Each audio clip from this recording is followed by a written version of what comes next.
the students were really shocked. And when they learned, because we also, we're educators too, so we also taught them this is how school funding works, and this property taxes, and this is how it works. They were just like really shocked. Like, what do you mean you have the funding for a school based on like how wealthy a community is? Like, how could it possibly work that way? So they were actually shocked, and they were also shocked about the differences they were seeing. But I do feel like it's settled into normalcy for adults, that this is just how it works.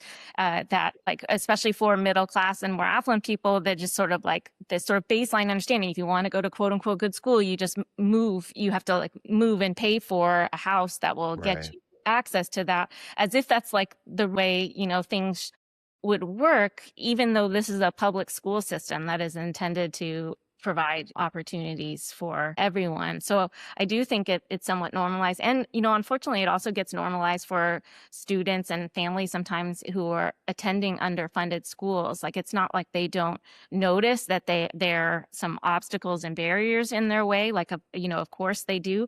But in some cases, it's sort of hard to imagine, like, what else schools could provide if you're only ever Right. interacting with the system that you're in.